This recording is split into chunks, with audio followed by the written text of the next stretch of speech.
அனைவருக்கும் வணக்கம். நாங்கள் இன்றைக்கு பார்க்க போகிறது ஃபார்முலா டைப்புக்குள்ள உள்ள மேலதிக ஃபங்க்ஷன்ஸில் பற்றி. இதில் நாங்கள் ஏற்கனவே நிறைய ஃபங்க்ஷன்ஸில் பார்த்துருக்குறோம். இன்றைக்கு பார்க்க போகிற ஃபங்க்ஷன்ஸ்லாம் sum product, formula text, Mround, Floor.math, அதே போல் Ceiling.math, Quotien மற்றது Munit இந்த ஃபங்க்ஷன்ஸில். இதில் நாங்கள் குறிப்பிட்ட ஃபங்க்ஷன்ஸ்களுக்கு உதாரணமாக பார்க்குறதுக்காக சேல்ஸ் ரெக்கார்ட் புக் அப்படின்னு சொல்லிவிட்டு ஒரு டேபிளை டிசைன் பண்ணி எடுத்திருக்கேன்.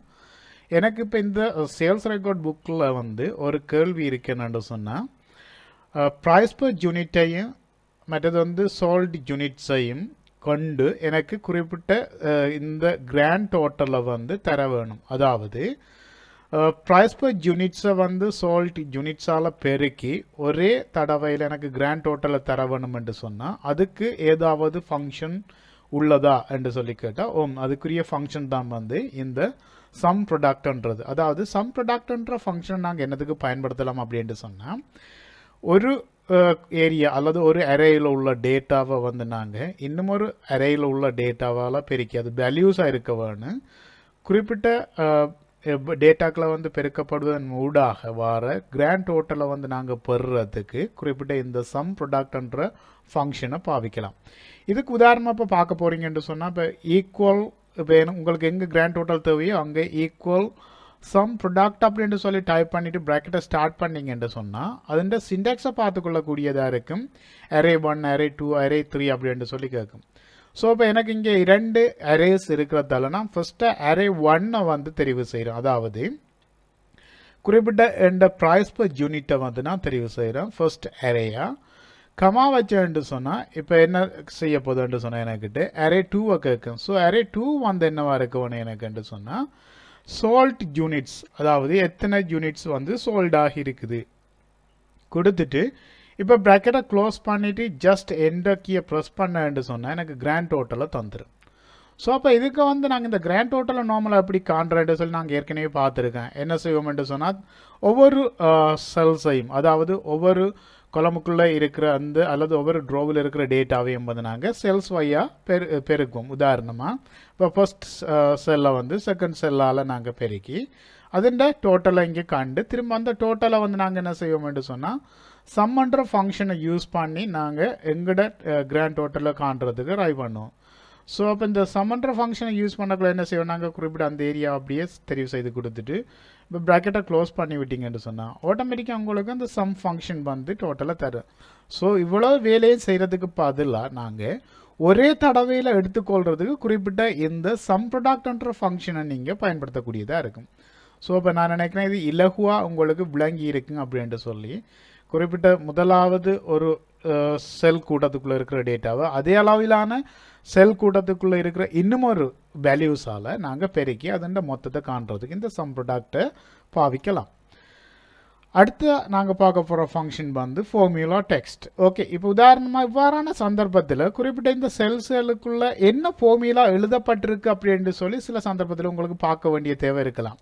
அவ்வாறான ஒரு தேவை இருக்குமா என்று சொன்னால் நீங்கள் இந்த ஃபார்முலா டெக்ஸ்ட்ன்ற குறிப்பிட்ட இந்த ஃபங்க்ஷனை பாவித்து உங்களோட அந்த ஃபார்முலா என்னென்று சொல்லி அறிஞ்சு கொள்ளலாம். ஸோ இந்த ஃபார்முலா டெக்ஸ்ட்டுக்குரிய சின்டாக்ஸை பார்த்தீங்கன்னா ரெஃபரன்ஸ் அப்படின்னு சொல்லி கேட்கும்.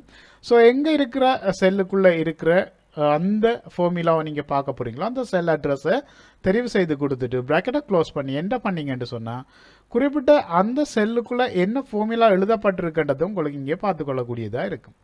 ஸோ அப்போ இது வந்து ஃபார்முலா டெக்ஸ்ட் வந்து என்னதுக்கு பாவிக்கிறேன்னு சொல்லி இப்போ விளங்கி இருக்கும். ஃபார்முலா குறிப்பிட்ட செல்களுக்குள்ளே நாங்கள் டேட்டாவை ஃபார்முலா பாவித்து எடுத்துருந்தோம்னு சொன்னால் அந்த ஃபார்முலா என்னென்னு சொல்லி நாங்கள் வெளிப்படையாக வெளியில் கொண்டு வரதுக்கு குறிப்பிட்ட இந்த ஃபார்முலா டெக்ஸ்ட்டை பாவிக்கலாம்.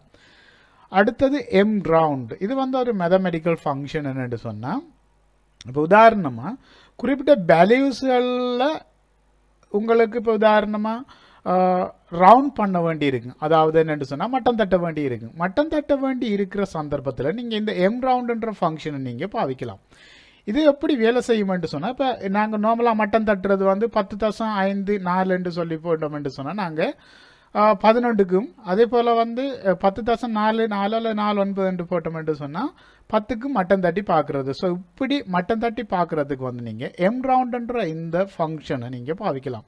இதுக்கு உதாரணமாக பார்க்க போறீங்கன்னா ஈக்குவல் Mround அப்படின்ட்டு சொல்லி டைப் பண்ணிவிட்டு ப்ராக்கெட்டை ஸ்டார்ட் பண்ணிங்கன்னா அண்ட் சிண்டெக்ஸை பார்த்துக்கொள்ளக்கூடியதாக இருக்குது நம்பர் மற்றது வந்து மல்டிப்புள்னு சொல்லி இதை வந்து ரெண்டு மூன்று விதமாக பாவிக்கலாம் உதாரணமாக நம்பர் வந்து எடுத்துக்கொண்டீங்கன்னா இப்போ 10,045 என்று சொல்லி இதுண்ட மல்டிப்புள் வந்து எவ்வளவா இருக்க வேணும் உதாரணமாக 1 சொல்லி எடுத்துக்கொண்டீங்கன்னு சொன்னால் இதுண்ட மட்டம் தட்டல் ஒன்றின் பேஸில் வந்து அடியில் வந்து மட்டம் தட்டக்குள்ள எத்தனையாக இருக்குமெண்டா 10 இருக்கும் இதே இடத்தை நீங்கள் இப்போ வந்து இந்த 10,045 என்று சொல்லி எடுத்துக்கொண்டு பேஸ் 1 மட்டம் தட்டினீங்க என்னவா இருக்க போகுதுன்னு சொன்னால் 11 இருக்கும் ஸோ இப்படி வந்து நீங்கள் மட்டம் தட்டலுக்கு குறிப்பிட்ட இந்த Mround ஃபங்க்ஷனை பாவிக்கலாம் இப்போ இது வந்து உதாரணமாக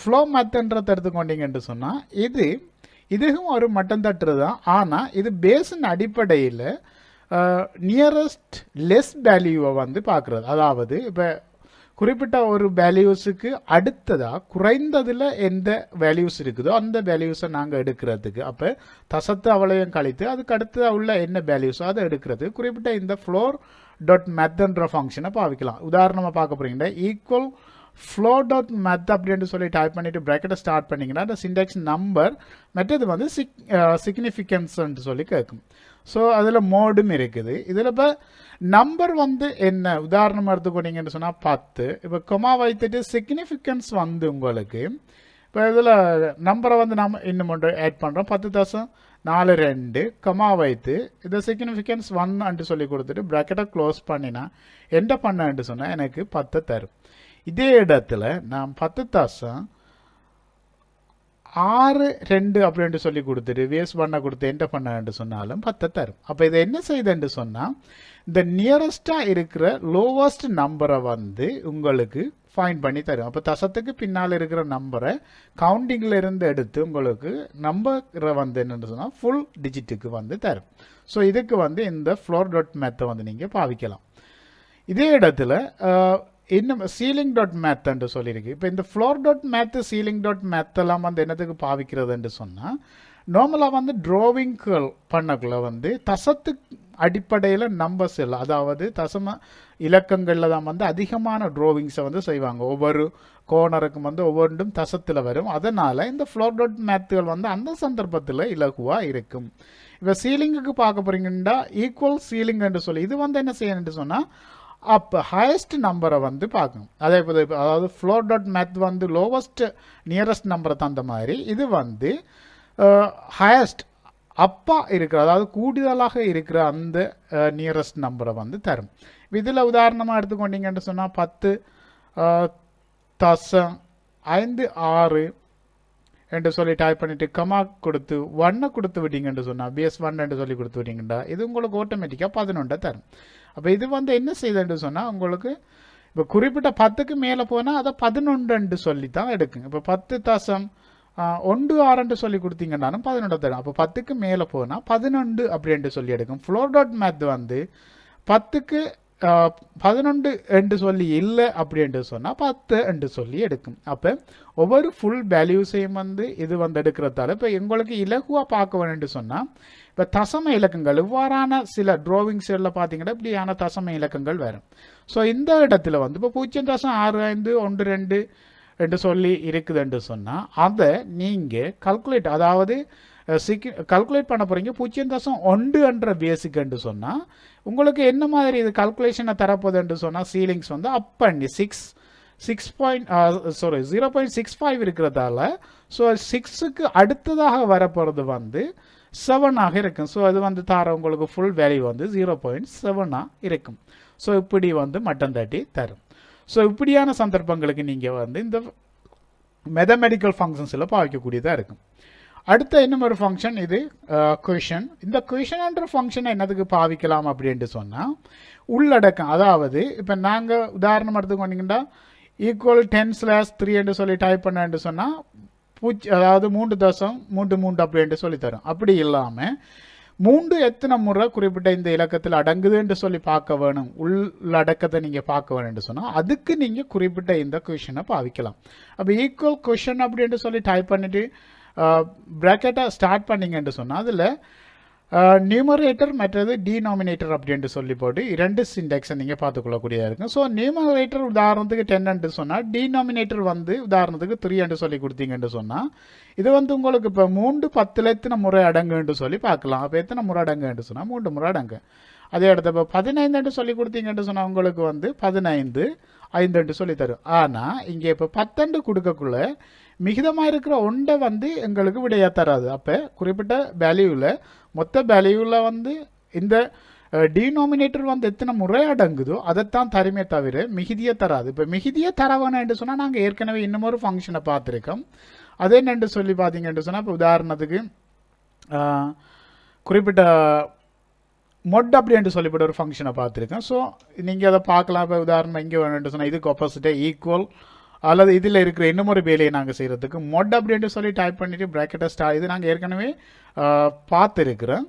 இதுக்குள்ளே டைப் பண்ணி 10, டிவிஷன் வந்து 3 சொல்லி கொடுத்தீங்கன்னா இந்த மொட்ன்ற ஃபங்க்ஷன் என்னத்தை செய்யுமென்று சொன்னால் உள்ளடங்கிறத விட்டு மிகிதமாக உள்ளத்தை வந்து தரும். ஸோ இதில் வந்து இப்போ பார்த்தீங்கன்னா 10 3ஆல் பிரிக்கப்பட்டு வார மிகுதி வந்து 1ஆக இருக்கு.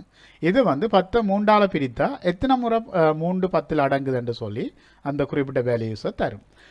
அதே போல் இன்னும் ஒரு ஃபங்க்ஷன் இருக்குது வந்து என்னென்னு சொன்னால் mUnit. இந்த mUnit என்று சொன்னால் யூனிட் மேட்ரிக்ஸ். இந்த யூனிட் மேட்ரிக்ஸ்ன்ற ஃபங்க்ஷன் என்னத்துக்கு பாவிக்கலாம் வேண்டாம். உதாரணம் இந்த எக்ஸல் சீட்டை பயன்படுத்தி நீங்கள் குறிப்பிட்ட ஒரு யூனிட் மேட்ரிக்ஸை வந்து பார்க்க போகிறீங்கன்னு சொன்னால் அதுக்கு இந்த mUnitன்ற ஃபங்க்ஷனை பாவிக்கலாம்.